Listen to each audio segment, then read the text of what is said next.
Pastor గారికి వందనాలు, thank you. సంఘం అందరూ సపోర్ట్ చేసినందుకు మీ అందరూ థ్యాంక్స్ చెప్తున్నాను. ఇంకా మరి ముఖ్యంగా పిల్లలు, యవనస్తులు, ఎంతమంది దేవుని తెలుసుకోలేని పిల్లలు ఉన్నారో తల్లిదండ్రులు గుర్తించి తల్లిదండ్రులు వాళ్ళకి సహాయంగా వాళ్ళకి నేర్పించి బాప్తిజం అనేది చేస్తూ దేవుని బిడ్డగా ముద్ర వేయిస్తే రేపటి రోజు మనం ఎత్తబడే వారిలో ఉంటాం అని నమ్మకం మనది. దేవుని దయ, దేవుని కృప ఎట్లా ఉన్నదో మనకైతే తెలియదు. మనం ఏ విధంగా దేవుని సన్నిధిలో మనం నడుచుకుంటున్నామో మన ప్రవర్తనను బట్టి, మన దేవుని గుర్తింపును బట్టి మనం ఎత్తబడే వారిలో ఉంటామనే ఆశ అందరికీ కోరిక. అదేవిధంగా మన పిల్లలు కూడా మనతో పాటు ఎప్పుడు మన పిల్లల కోసం మనం బాగా కోరుకుంటాం, మంచిగా ఉండాలి, మంచి పేరు తేవాలి, అన్నింటిలో మంచి అని కోరుకుంటాం కదా. అన్నిటికంటే ఉత్తమమైంది దేవుని దయలో దేవుని బిడ్డగా ఏర్పరచాలని ఆశ. నేను చేసిన పని ప్రతి వాళ్ళు ఒకసారి గుర్తు చేసుకొని చేయాలని కోరుకుంటున్నాను. ఈ మంచి సమయాన్ని ఇచ్చిన బ్రదర్కి, సంఘస్థులకి అందరికీ కృతజ్ఞత తెలుసుకున్నాను.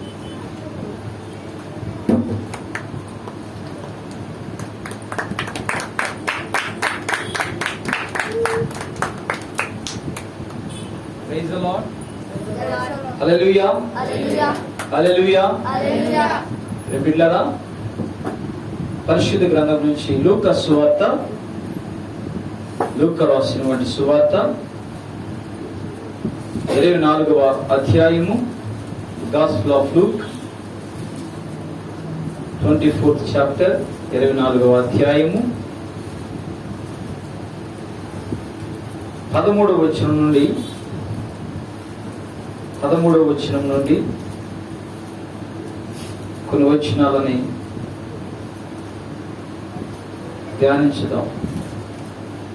ఇదిగో, ఆ దినమందే వారిలో ఇద్దరు యెరూషలేమునకు ఆమడ దూరమున ఉన్న ఎమ్మాయి గ్రామమునకు వెలుచు జరిగిన ఈ సంగతులన్నిటి గురించి ఒకరితో ఒకరు సంభాషించుండిరి. వారు సంభాషించు ఆలోచించుకుంటుండగా యేసు తానే దగ్గరకు వచ్చి వారితో కూడా నడిచెను. అయితే వారు ఆయన గుర్తుపట్టలేకుండా వారి కన్నులు మోయబడిన ఆయన, మీరు నడుచుచు ఒకరితో ఒకరు చెప్పుకొనుచున్న ఈ మాటలేమని అడుగుగా వారు దుఃఖముఖులై నిలిసిరి.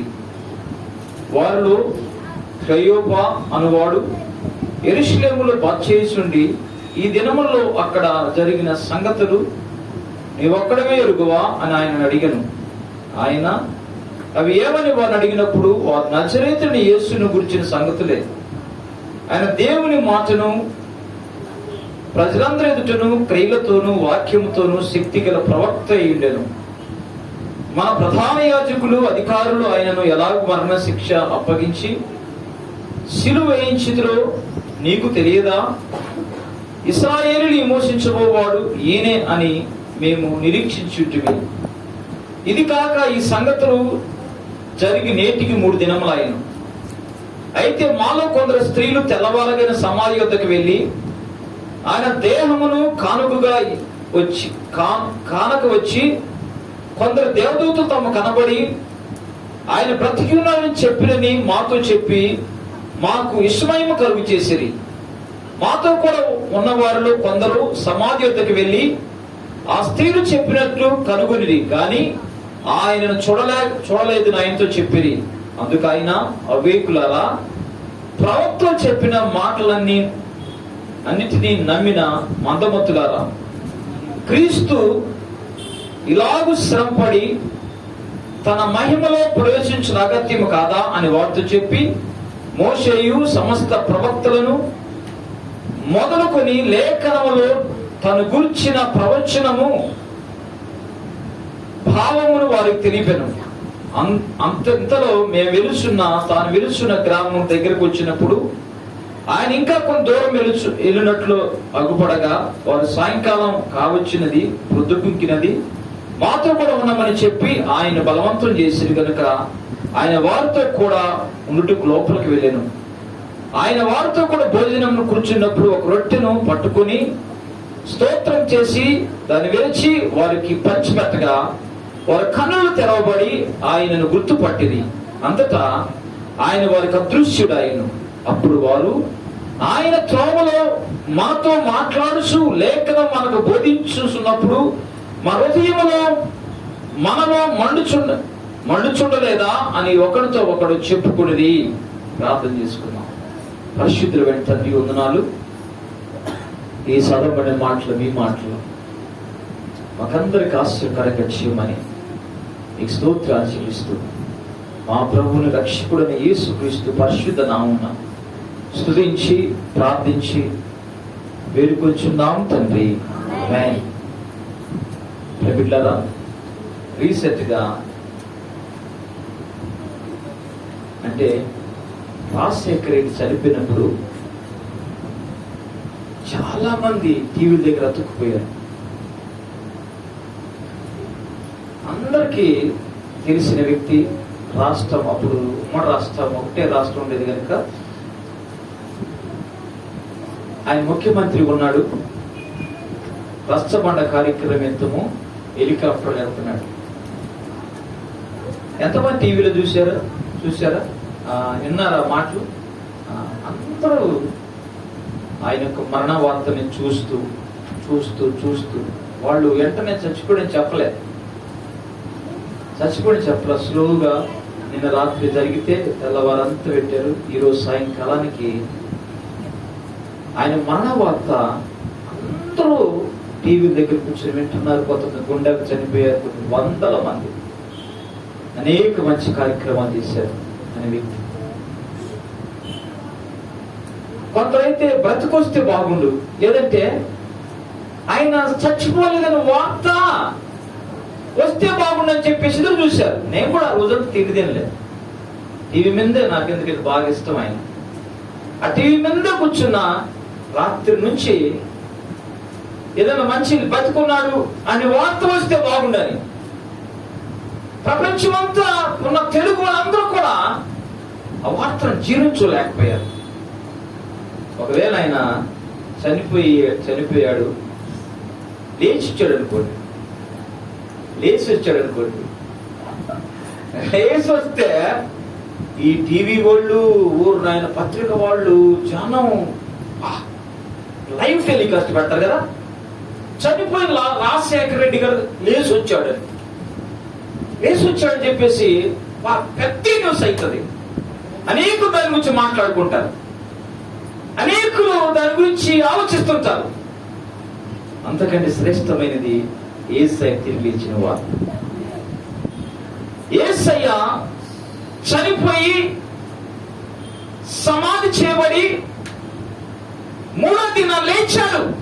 ఈ రోజున ప్రపంచమంతా ఉన్న క్రైస్తవులు యేసు ప్రభు లేచిన దినాన్ని జరుపుకుంటున్నారు, ఆస్వాదిస్తున్నారు, ఆయన ఆరాధిస్తూ ఉన్నారు, ఆయన గణపరుస్తూ ఉన్నారు. ఈ రోజు ఆయన గురించి మాట్లాడుకోవాలి. మామూలు మనుషులే చనిపోతే బాగా మాట్లాడతామే, అయ్యి మంచి చూడరా, మంచి పథకాలు పెట్టారా, అదే ముఖ్యమంత్రి రా, లేక మంచి అని చెప్పేసి చాలా ఆఫీసులో పోయిన అదే ఆలోచన, అదే డిస్కషన్స్.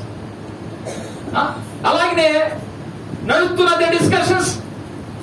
అని అంతకంటే ప్రాముఖ్యమైన వాడు సృష్టికర్త అయిన దేవుడు సమాధికి వెళ్ళాడు, సమాధి నుంచి లేచాడు, మరణం నుంచి లేచాడు. ఆయన అనేకులు కనిపించాడు.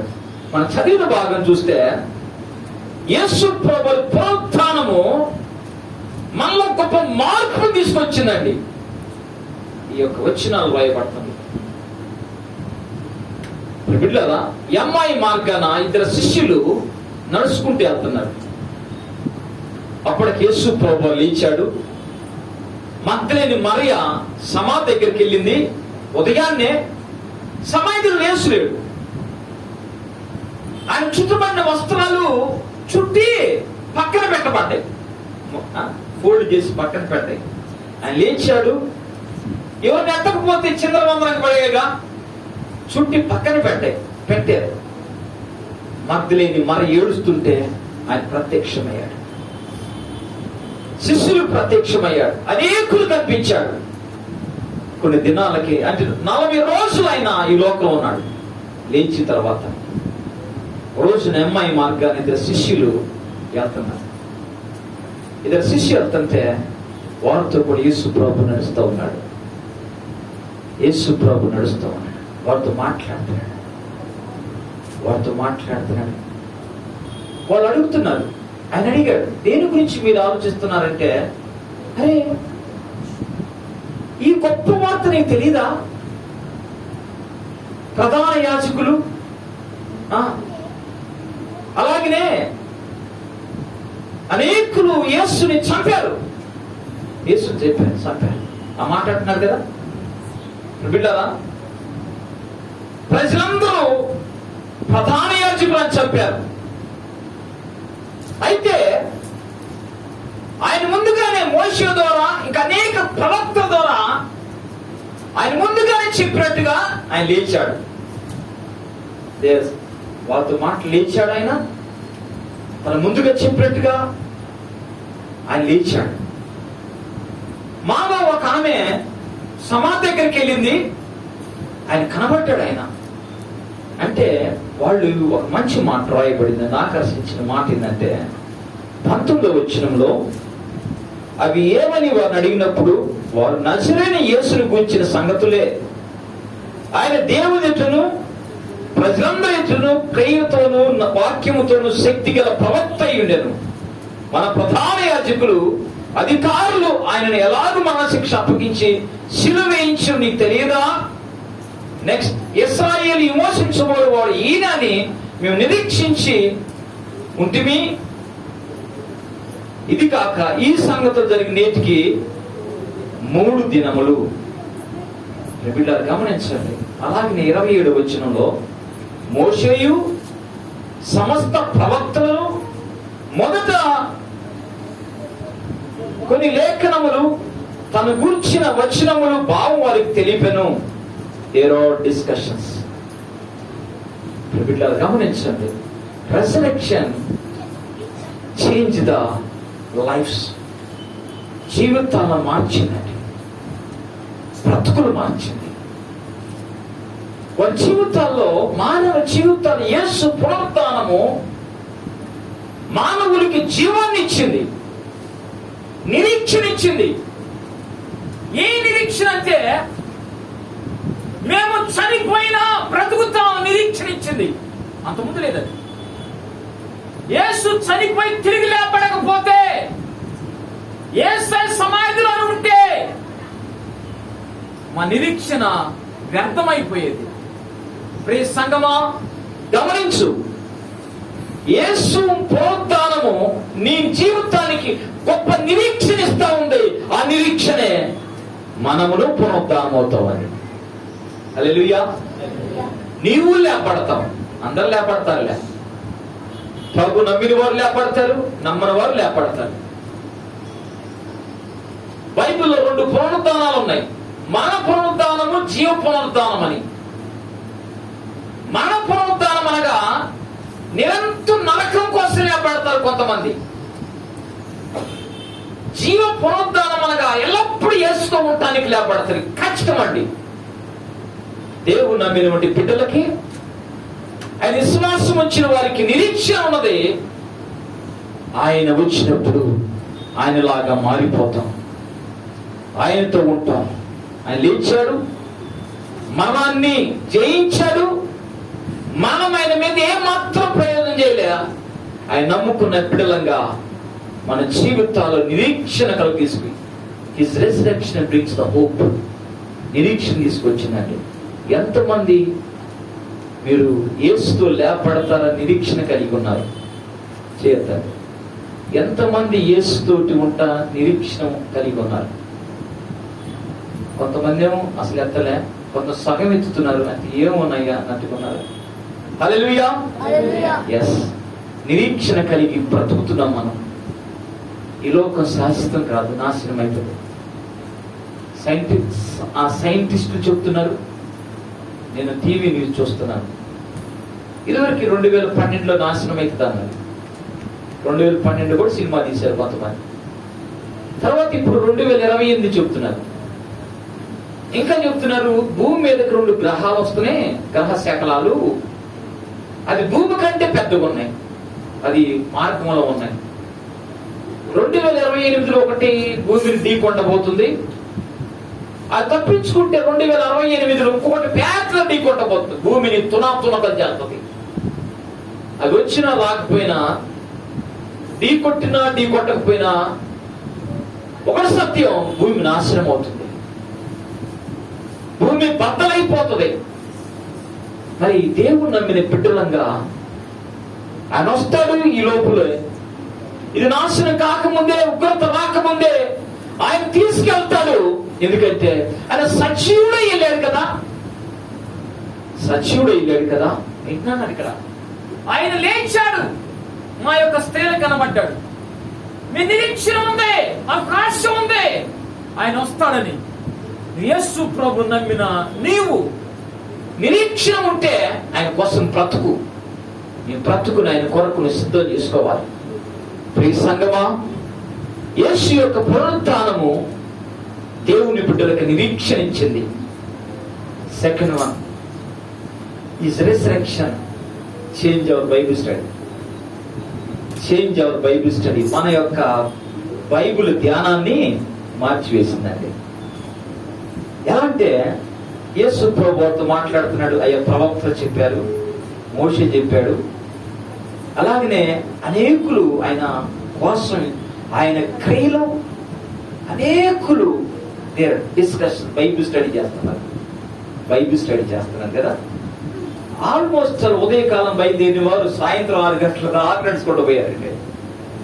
6 గంటల దాకా నడుచుకుంటూ యేసు ప్రభుతో నడుస్తున్నారు. కానీ యేసు ప్రభు వారికి తెలియదు. యేసు ప్రభు ప్రశ్నిస్తున్నాడు వాళ్ళని, వాడు సమాధానం చెప్తున్నారు. మరి యేసు ప్రభుని అడుగుతున్నారు, ఆయన కూడా సమాధానం చెప్తున్నాడు. ప్రియమిత్రులారా, బైబిల్ ధ్యానము, బైబిల్ ధ్యానము ఏంటి? ఆ ధ్యానం అంటే ద రిజరెక్షన్ ఆఫ్ జీసస్. ఇలా ధ్యానం ఏంటంటే యేసు యొక్క పునరుద్ధానాన్ని ధ్యానిస్తున్నారు. యేసు యొక్క పునరుద్ధానము గొప్ప బలాన్ని ఇస్తుందండి. ఎప్పుడైతే వారు మాట్లాడుకుంటూ మాట్లాడుకుంటూ మాట్లాడుకుంటూ ప్రశ్న వేస్తూ ఈ డిస్కషన్ జరుగుతూ ఉందో, సాయంకాలం అయింది, యేసునే వచ్చారు. రాగానే వెంటనే యేసు ప్రభుతో అన్నారు, అయ్యా మాతో కలిసి భోజనం చేయన్నాడు. మాతో కలిసి కూడా రొట్టె విరస్తానికి భోజనం కూర్చోమన్నారు. అతడు కూర్చున్నాడు. యేసు ప్రభు రొట్టె విరిసి వాళ్ళకి ఇచ్చాడు. ఇవ్వగానే వాళ్ళ కళ్ళు తెరబడి వెంటనే ఆయన అదృశ్యమైపోయాడు. వాళ్ళు అంటున్నారు, ఎంతో మనతో నడిచిన వాడు యేసయ్యా, ఆయన మనతో మాట్లాడుతుంటే అన్నారు, మరుది మండలేదా, మరుది రేపడలేదా? బైబిల్ ధ్యానము హృదయాన్ని మండిస్తుంది. చదవటం వేరు, చదవటం వేరు, వింట వేరు. ఇప్పుడు నేను చెప్పిందని అంటున్నారు మీరు మధ్యలో ఎవరు ప్రశ్న తోద్దు, నేను చెప్తా గమనులు కొట్టాడు. బైబిల్ ధ్యానం అంత కాదు. మాకు ప్రతి శనివారం యూత్ తోటి ఇక్కడ గ్యాదర్ అవుతుంది. ఎంత టాపిక్స్ వస్తాయి అంటే, ఏదో 2-3 ప్రశ్నలు తీసుకొస్తారు, పిల్లలు అడుగుతారు. మొన్న అయితే 7 గంటలు స్టార్ట్ చేసి 8:30 దాకా స్టడీ నడుస్తూ ఉంది. ప్రశ్నల మీద ప్రశ్నలు. బైబిల్ ధ్యానము నీ హృదయం మంట కలిగిస్తుంది. మంట అంటే రేపటి ఆత్మీయ సంబంధమైనటువంటి శక్తిని ఇస్తుందండి. బిడ్డలారా, the resurrection of Jesus Christ change your hearts, change your lives, it's give power. వారికి అది అనుభవం కలిగింది. మాట్లాడుతున్నారు, ధ్యానిస్తున్నారు, ప్రశ్నిస్తున్నారు, సమాధానం ఎదుగుతున్నారు. వాళ్ళంతా ఎక్కడి నుంచి ప్రారంభించారు? మోషే దగ్గర నుంచి తీసుకొస్తున్నారండి. మోషే తర్వాత ప్రవక్తలు, ఇంకా అనేకులు యేసుక్రీస్తు చనిపోతారని చెప్పారు, ఆయన తిరిగి లేస్తారని చెప్పారు. చెప్పినట్టుగా లేచాడు. బైబిల్ స్టడీ, బైబిల్ అంతా టోటల్ కవర్ చేస్తా ఉంటారు. ఎంతమంది బైబిల్ చదువుతారు నేను చేయొత్తమన్నాను, కానీ బైబిల్ ధ్యానించండి. ప్రసంగాలు వేరు, బైబిల్ ధ్యానం వేరు. ఆ బైబిల్ ధ్యానం ఎవరికైతే ఉంటుందో వాళ్ళు ఎదుగుతారు, ఆత్మీయ ఎదుగుతారు, ఫలిస్తారు, వర్ధిల్లుతారు. ఎందుకంటే సంగతులన్నీ డౌట్స్ అని తీసుకుంటారుగా. నేను బైబిల్ కాలేజ్ టీచ్ చేస్తుంటాను. ఆల్మోస్ట్ 3-4 అవర్స్ క్లాసెస్ ఉంటాయి. లాస్ట్ హాఫ్ అన్ అవర్ ప్రశ్నలు, వాళ్ళ డౌట్స్ అని అడుగుతారు. అది హాఫ్ అన్ అవర్ కానీ కొన్నిసార్లు 1 అవర్ పోతుంది. అందరు ప్రశ్నలు ఎప్పుడు వస్తుంది? ప్రశ్నలు ఎప్పుడు వస్తాయి? విన్నప్పుడు. ప్రశ్నలు ఎప్పుడు రావు?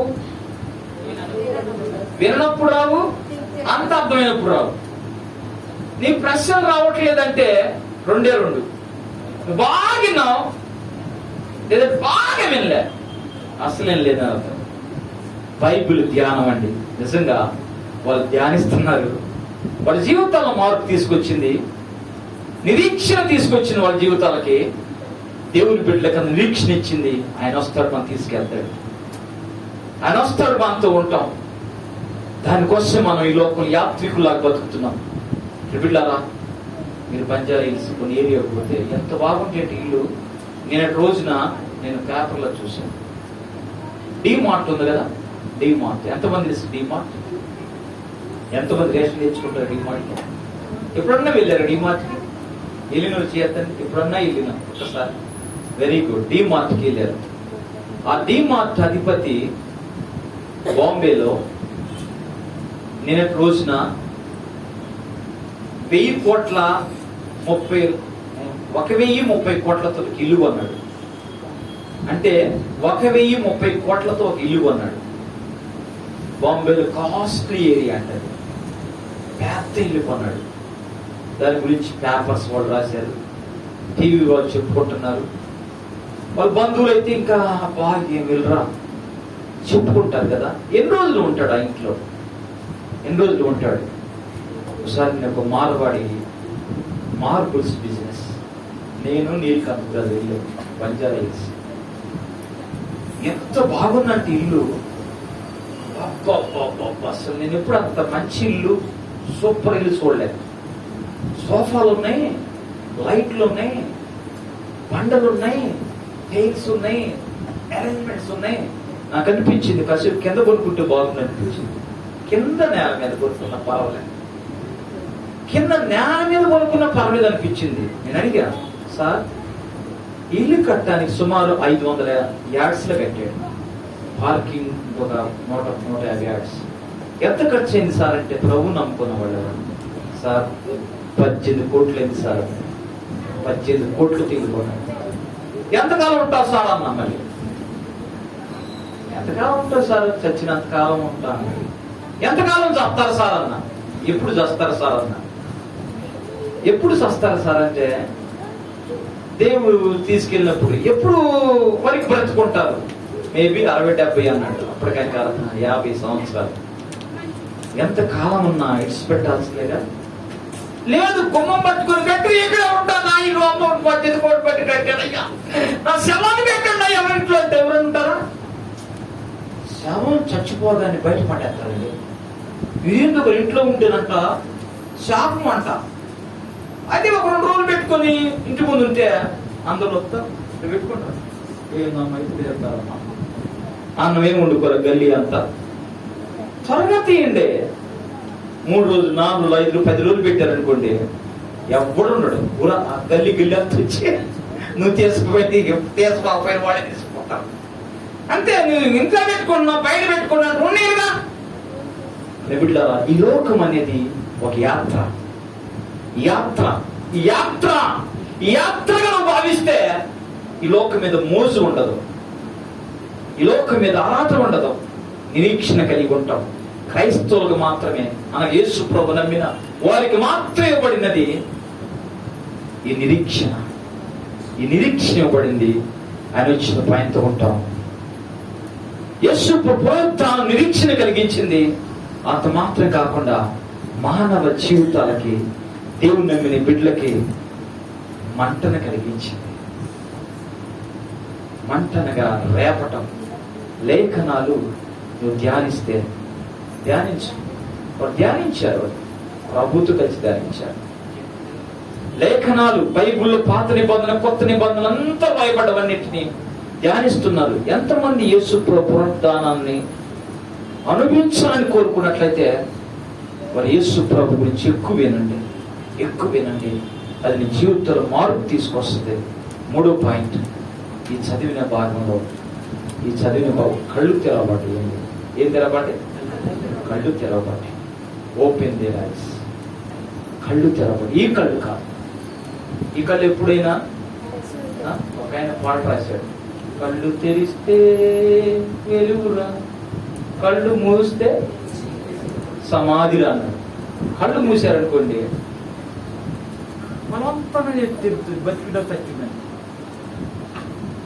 3 రోజులు మొయ్యలే, తెరవలే. కళ్ళు తెరిచి ఉన్నా డేంజరే, కళ్ళు మూసుకోకుండా అట్లా ఉన్నాయి అనుకోండి ప్రాణం పోయినట్టే. అలా కళ్ళు కొట్టుకోకుండా ఉన్నాయి అనుకోండి లిఫ్టింగ్ చేయకూడదు.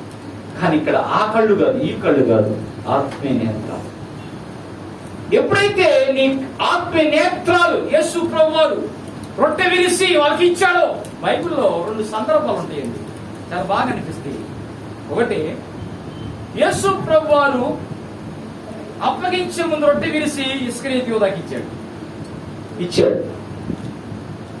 అప్పుడు ఈగానే వాడు తిన్నాడు. తినగానే బయటికి వెళ్ళిపోయింది. వాడు అంటున్నాడు, ఇస్కరియోతు యూదా నువ్వు చేసేది ఏదో త్వరగా చెయ్యి అన్నాడు. మిగతా శిష్యులు అనుకున్నారు ఏదో పని అప్పగించిందేమో అని అనుకున్నారు. ఏదో పని అప్పగించాడేమో అని చెప్పేసి అనుకున్నాడు.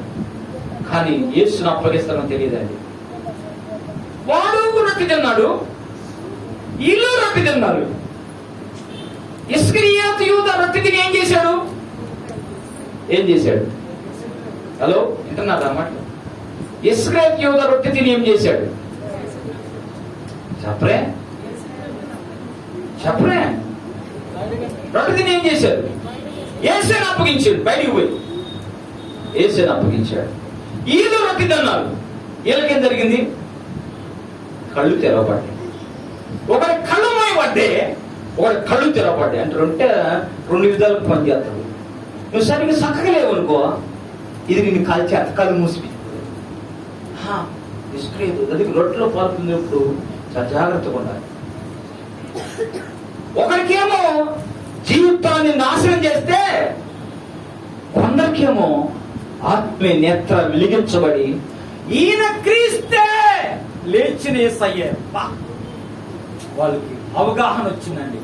ఆత్మీయ నేత్ర వెలిగించబడకపోతే యేసయ్యని చూడలేవు, నువ్వు సత్యాన్ని గ్రహించలేవు, నీవు అర్థం కాదు లేఖనాలు. బిడ్డరా, దేవుడు మన యొక్క కళ్ళను తెరవ చేయగలిగిన వాడు. లేకపోతే ఒక రోజున ఒక ఆమె ఒక దగ్గర ప్రసంగం చేస్తే ప్రసంగం అయిపోయిన తర్వాత ఒక అందరూ మీకు ప్రార్థన చేసుకున్నారు. ఒక ఆమె వచ్చి, అయ్యా మీరు ఎక్కడ ఉంటారు అయ్యా అని అడిగింది. అమ్మ, నేను మల్కాజ్గిరి మిర్జాలగూడలో. అయ్యా, మేము కూడా మిర్జాలగూడలో ఉంటాం అయ్యా. మేము యేసు ప్రభుని నమ్ముకున్నాం. మాకంటే యేసు ప్రభు అంటే ప్రాణం అయ్యా. రోజు ఆయనకు మొక్కకుండా, దండం పెట్టకుండా, మొక్కుకుండా, ప్రార్థన చేయకుండా బయటికి పోం. ఆయన ప్రార్థన చేయకుండా నిద్రపోం. నేను మీ ఎక్కడికి వెళ్తలేదయ్యా, మీ చర్చికి వస్తామన్నారు. సరే అని చెప్పేసి అడ్రస్ తీసుకున్నా, ఫోన్ నెంబర్ తీసుకున్నా. ఒక వారం తర్వాత వాళ్ళ ఇంటికి వెళ్ళారు. ఫస్ట్ ఇంట్లో ఎంట్రన్స్ హాల్లో 14 ఫోటోలు ఉన్నాయి. 15వ ఫోటో యేసయ్య ఫోటో ఉంది.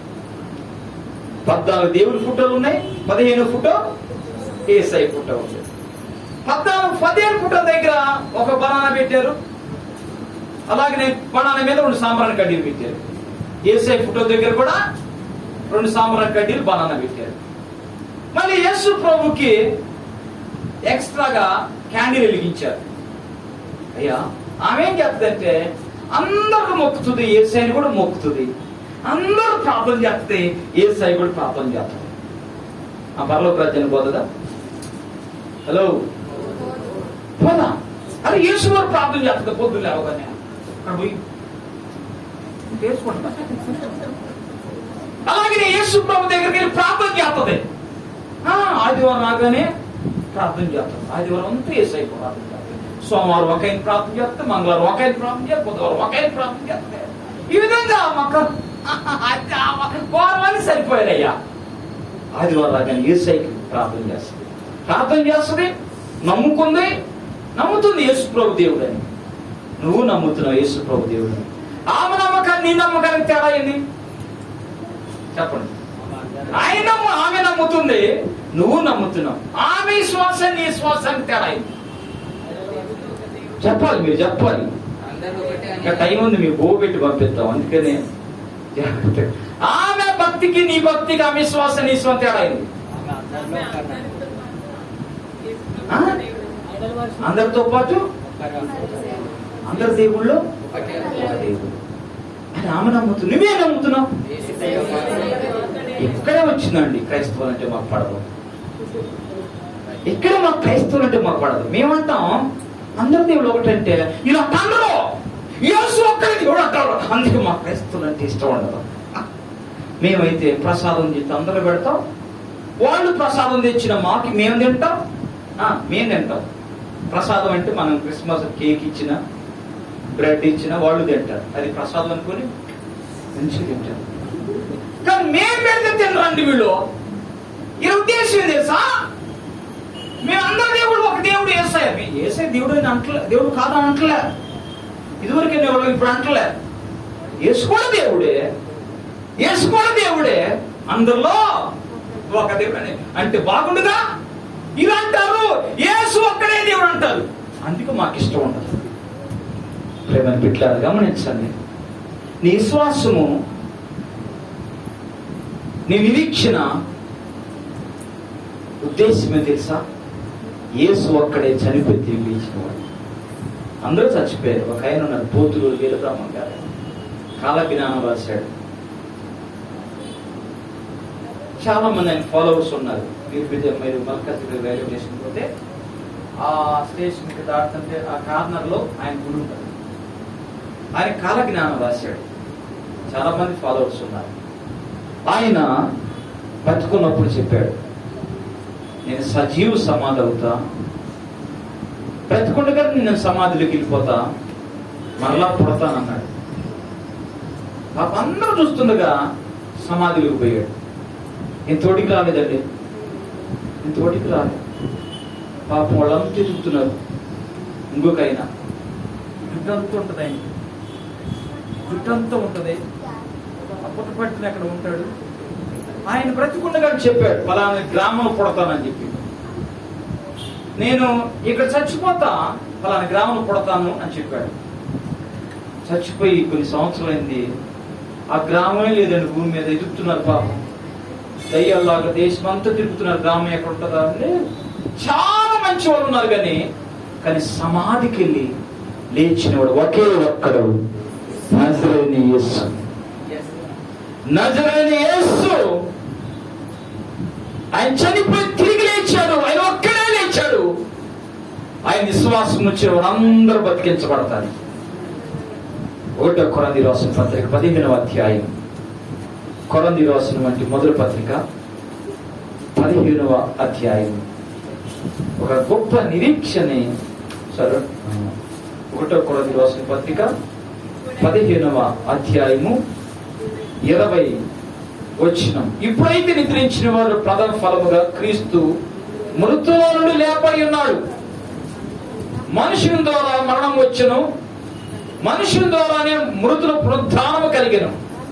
ఆదామునందు అందరూ ఎలాగ మృతి పొందుతున్నారు, అందరూ క్రీస్తునందు బ్రతికించబడుదురు. ప్రతి వాడు తన వరసలో బ్రతికించబడును. ప్రథమ ఫలము క్రీస్తు. తర్వాత క్రీస్తు వచ్చినప్పుడు అండర్లైన్ చేసుకోండి, ఆయన వారు, హలో చూస్తున్నారా, ఆయన వారు, నువ్వు ఎవరు వారు, ఎవరు మీరంటే మేము మాలవలం అండి, మాదిగోళం అండి, లేకపోతే జ్ఞానాదులం అండి, ఇది కాదు. ఎవరు తెలుసా, మీ క్రీస్తు వారం అండి. ఎవరు మనం? క్రీస్తు వారం. ఈ లోకంలోనే ఆయన వచ్చినప్పుడు ఆయన వారిని బ్రతికించబడతాం. ఆయన నిరీక్షణండి. ఉగ్రత నేను పాలు చేయలేదు, అందుకే నిరీక్షణ మనకి ఇవ్వబడింది. హృదయాలు వెలిగించబడ్డ వారిని లేఖనముల్లో ధ్యానిస్తూ ఆయన పునరుద్ధాన బలాన్ని పొందుకుంటూ బిడ్డలారా, అనేకులు ఈ రోజున, ఈ ఒక్కరోజు కాదు, అనుదినం రోజు ప్రతి ఆదివారం అన్ని యొక్క దినాల్లో ఆ బలాన్ని మనం పొందటానికే ఆయన సజీవుడయ్యాడు. యేసయ్య సజీవుడు. ఎవరైనా సజీవుడు, జీవించున్నవాడు, బ్రతికే ఉన్నాడు. బ్రతికున్నాడు, ఇప్పుడు లేడా? బ్రతికే ఉన్నాడు. ఎక్కడున్నాడు? మనతో ఉన్నాడు, మనలో ఉన్నాడు. ఏకకాలంలో ఆయన తండ్రితో ఉన్నాడు, మరలా రాబోతున్నాడు. అనేక ఈస్టర్లు గతించిపోయింది, అనేక ఈస్టర్లు గతించిపోయింది. ఇంకా ఆ రోజుల్లో ఈ ప్రధాన యాజకులు ఒక అలజడి లేపారు, సాతాను అలజడి లేపారు. యేసుప్రభు చనిపోలేదు, యేసుప్రభు చనిపోలేదు అని తీసుకుపోయి మందు మాకు పూసి లేచిన తర్వాత లేచాడని చెప్పండి అని చెప్పి అబద్ధాన్ని పుకారు చేశారు.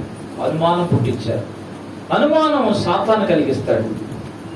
అనుమానాన్ని సాతాను కలిగిస్తుంటాడు. బిడ్డలారా, అనుమానం పడనక్కర్లేదు. అవ్వని అనుమానం తీసుకొచ్చింది, కింద పడేసింది, పాపంలో పడేసింది.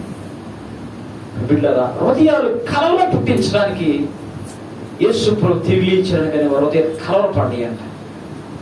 శిష్యులు పడేస్తున్నారు, హృదయాలు కలవర పడ్డాయి. మీరు చంపారని లేదు, దేవుడు లేపాడు అనగానే సాతానికి ఎక్కడ భయం తెలుసా? యేసు ప్రభు మంచోడో చెప్పు ఏమన్నా, అద్భుతాలు చేసని చెప్పు ఏమన్నా, లేచిందంటే ఊరుకోను అక్కడ. ఎందుకంటే మరణం జయించి లేచాడు కదా. శిష్యుల్ని ఎందుకు కొట్టారు తెలుసా? ఎందుకు చంపారు తెలుసా? యేసు ప్రభు లేచాడు చెప్పినందుకు. అనుమానం లేకుండా లేఖనాన్ని ఖచ్చితంగా నమ్ముదాం, ధ్యానిద్దాం, బలాన్ని పొందుకున్నాం. ఆ బలం అనుదినం మనకు అనుగ్రహించబడతా ఉందండి. వాక్యము, ప్రార్థన, సహవాసము, రొట్టె విరుచడం ద్వారా అక్షయతను సంతరించుకుంటారు అంటాడు. మన ఆత్మయు, మన జీవమును, మన శరీరమును యేసుక్రీస్తు రాకడ వరకు కూడా ఆయన కాపాడుతున్నాడు.